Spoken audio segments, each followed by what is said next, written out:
The breed history on the streets begins in the year 1969 in the North Lawndale neighborhood at the intersection of 19th to 16th and Kitsy right near Douglas Park. The original gang was called the Goon Squad or Goon Squad Gangsters. It is possible the founder was named Rab. This was a group of rather violent and crazy youths that were quick with the trigger. They had violent gang wars with the vice lords, especially traveling vice lords, and were recognized by police as far back as 1969 and even made the newspaper a few times dating back to 1969. The Goons made the newspaper 3 times beginning in 1969, again in 1970, and finally in 1972. All 3 times the Goons were involved in violent crimes. Boon was not part of this gang despite what many believe. He was a 31-year-old man and in prison at the time and would not be the leader of teenagers shooting and stabbing rivals in the streets while making the newspaper. The Goons get lots of credit though because they were starting during a time when North Lawndale was untouchable for new gangs to form because the vice lords and Egyptian cobras ruled that whole neighborhood with an iron fist. The vice lords alone ran it from Pulaski to Douglas Park, but the Goons dared to challenge them. The Goons were perhaps more violent than the vice lords, which would later get them noticed by the black gangsters once their leadership ended up in prison. Goons lived up to their name and would later work as murder for hire just like the black gangsters and Boon. George Boon Black Davis's gang affiliations were not very known, as was shown in the court documents when he was convicted of armed robbery and attempted murder in 1981. The royal family and Boon Black were possibly higher up in the prison system than gang leaders like Larry Hoover and Jeff Fort. It is possible leadership of the major gangs paid taxes to Boon and the rest of the Black Gangsters syndicate. I am not positive on when the term Black Gangsters came to be, but it was for sure used by the time all these men became incarcerated in 1981. Both Boon and Cochise had strong connections with the Italian Mafia. They were incarcerated in Stateville and Menard Correctional Facility, which was a big incarceration place of Italian Mafia wise guys. The Black Gangsters were top tier because of this connection and were the alphas of the prison system. These guys never got caught for hundreds of possible homicides and, like the royal family, they did not like witnesses and often killed them. There was even situations where they would cut the heads off victims and put their heads in their laps to send a message. I will touch a lot more on the royal family in its own chapter, because there's a lot to tell and so many legends to speak on, like the Godfather many referred to as Jeepers. The BGs originated when a group under the leadership of George Boon Black Davis broke away from the Black Gangster disciples along with Davis. Other founders of the gang included Samuel King Ram Lawrence and Maurice King Baldy Jackson. Other leaders would include Cochise, Gam, and Jeepers. After the splinter, the BGs immediately became entangled in a long-standing war with the BGDs. In fact, the only assassination attempt against Hoover since he has been incarcerated was perpetrated by BG leadership. Larry Hoover was stabbed several times, but was saved by Milwaukee King leader King Shaky. Larry then had Boon stabbed 27 times, but both men survived. This is also the coming together of the royal family Goon Squad Gangsters and Black Gangsters to create the BGN or Black Gangster Nation. Boon would retain his control of the prison system, as he always did, but now he was in charge of the Black Gangsters as an organization. The ABLA public housing projects were designated to the Black Gangsters, and this was the beginning of the Black Gangsters' New Breeds direct history. In the early 1980s, the BGs, known then during the political mob era as Better Guidance, developed a voter registration organization called the Concerned Youth Association. The CYA was intended to give the illusion that the gang had legitimate interests in politics and thus draw attention away from their criminal enterprise. However, it dissolved shortly after its inception with little fanfare. Throughout the 1980s, the BGs expanded their base of operations from the ABLA housing project complex on the city's near west side to the K-Town area of the city's west side. During this expansion, their principal adversaries were the Gangster Disciples, Vice Lords, and Black Souls. The Black Souls were brazen enough to put a hit on Davis the Don while he was serving a sentence in Stateville Correctional Center in 1987. The hit was actually orchestrated by a former high-ranking BG who had recently flipped Black Soul. This occurred in 1987. After the hit attempt, in which another BG lost his life, the BGs asked the BGDs to assist them, however, they did not. This apparently angered the BGs, who dropped out of the Folks Alliance altogether. They also dropped the six-pointed star from their insignia and adopted the 3 L's from it: love, life, and loyalty.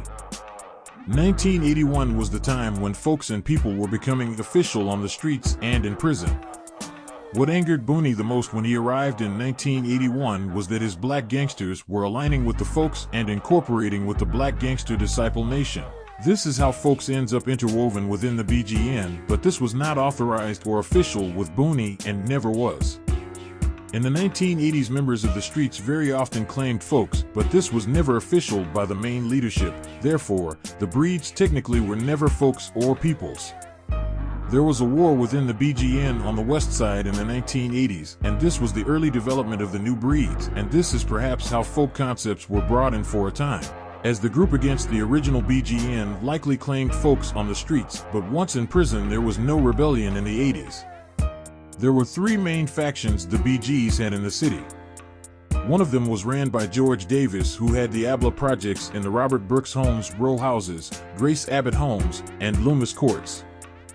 He also had the 16th Street BGs, who were in North Lawndale, which represented the original Goon squad birthing place by 16th to 19th, and Kedzie, which would spread to 13th.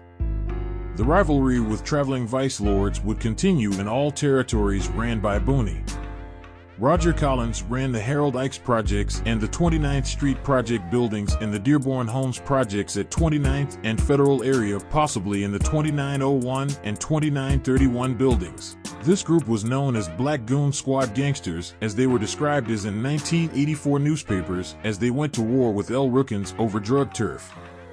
The third chapter was the Pocket Town chapter in the Greater Grand Crossing community at 71st to 75th, South Chicago Avenue to Kimbark. This deck was run by Samuel King Ram Lawrence. These were the original decks of the Black Gangsters established in 1981, and these men were some of the original L's of the Trey L or Triple L aspect of the organization. There were also Black Goon Squad Gangsters in the Ida B. Wells projects and Phillips High School in the 1980s. They followed the BGN. After the Black Gangsters formed in 1981, they made a conquest to the suburb of Zion, Illinois, and in the south suburb of Harvey. However, their presence was not necessarily territorial, but instead for business reasons. The leadership of this new organization knew how to make money on the streets and aggressively pursued drug turf while violently wiping out competition. The old ways of the 1970s Royal Family and Goon Squad were installed in young members living in the village in the 1980s. Many of these young men were already from some of the roughest and rawest breed of killers and naturally fit in with the Black Gangsters. The way of this organization was to not let anything stop them, especially the traveling vice lords. In the year 1992, a younger group of Black Gangsters broke away and called themselves New Breeds or Triple L Breeds. This group was not connected with People or Folk Alliance. These young bloods were even more aggressive than the Booney Black-led Black Gangsters, as they moved into new territory at 16th and Costner in the North Lawndale neighborhood, where they cliqued up with Black Souls. The Breeds also opened up in West Garfield Park and clicked up with the Black Souls in that community as they battled several Vice Lord factions. The BGs are an extremely strict organization, and it is not uncommon for the gang to issue a death violation. In West Garfield Park, the Breeds even flipped gangster disciples out of their original West Side set. The Breeds stormed the Austin neighborhood in 1992 and the East Garfield Park neighborhood, claiming the area known as Fifth City. The Breeds even opened territory in the West Humboldt Park community as they battled with conservative vice lords and Latin kings in 1992. The Breeds also spread deeper onto the south side as they opened in the West Englewood neighborhood, Roseland, South Shore, and the suburbs of Rockford, Maywood, and Bellwood. Breeds also opened a big section in the city of New Orleans in Louisiana, as well as St. Louis, Missouri. In the year 1997, George Davis was let out of prison, and when he returned to the streets, the fear and respect young Breeds felt returned. Davis now offered to combine forces, making the Black Gangster New Breeds official. Breeds and Black Disciples became very close in relationship as they both were heavily at war with Gangster Disciples. Both Breeds and BDs established the Traced Both Ways alliance, as three fingers could symbolize both gangs, the LLL for Breeds and the Gates for BDs. The Breeds have grown to over 6,000 plus members over the years and are known to be very quick to use their guns. Many bodies have come up during gang wars between Breeds and their adversaries, and most of the time it is their enemy that ends up dead. It is known that the Breeds wiped out the traveling vice lords in the village. The Breeds became the largest gang in the Abla projects as they viciously battled vice lord factions in those projects until the majority of them were torn down. When most of the village was torn down, the vice lords were out of the Abla homes, but the Breeds outlived everyone else and remain in these renovated buildings. The Breeds were founded by Black organized crime members that had heavy ties to the Italian Chicago outfit. Breeds were born out of men that were cold-blooded killers that would very easily take a life without blinking. Cochise first connected with the Italian outfit in 1971 and later became a co-founder of this organization. Boon Black was another co-founder that was a hardened gangster that had no fear and was known to be a serious gangster. It was even rumored that he shut down the Italian outfit at one point in time. Boon's connection to the outfit even outdates any part of Breed history and Cochise's connections to the outfit.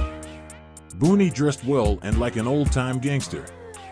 Boon led an extortion operation and most of his customers scrambled to pay him as quickly as possible.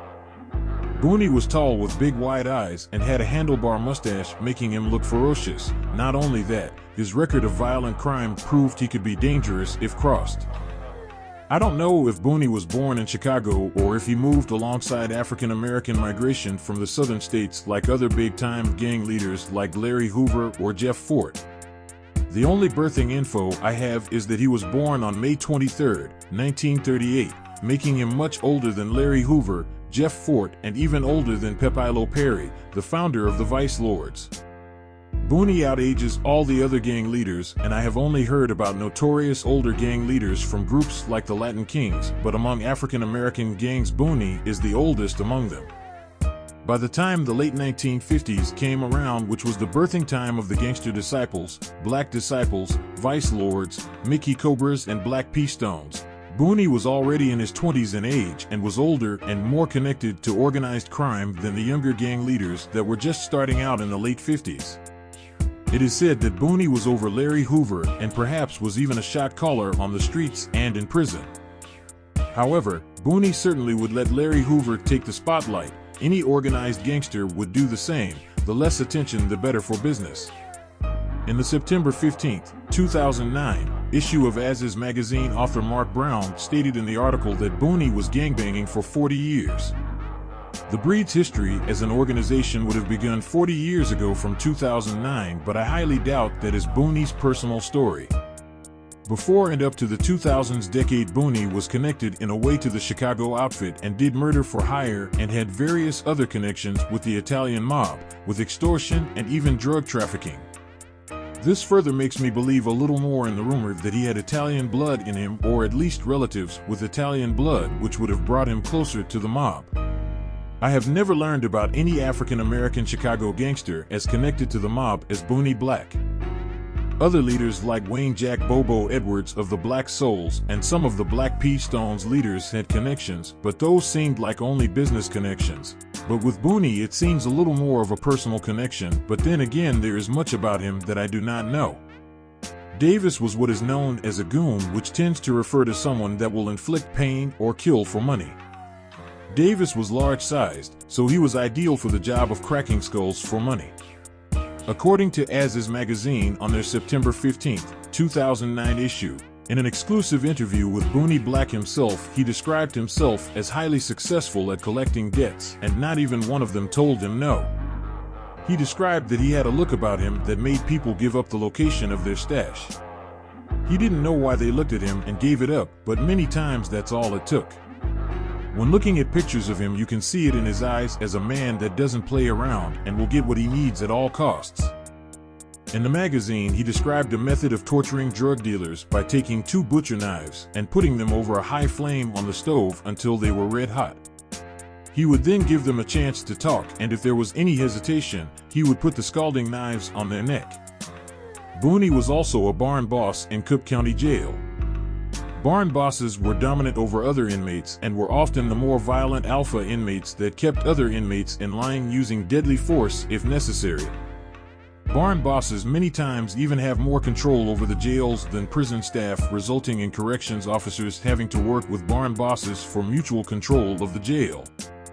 Barn bosses had many henchmen under their control and had access to many homemade weapons. The barn boss system was set up in 1968 to control the inmates in exchange for power bestowed upon by the correctional staff. Booney was one that was chosen, which is prior to when gang leaders of big gangs started coming to prison. The only main gang leader locked up by then was Eugene Hairston of the Black Pea Stones, so Booney was a barn boss before the big players arrived.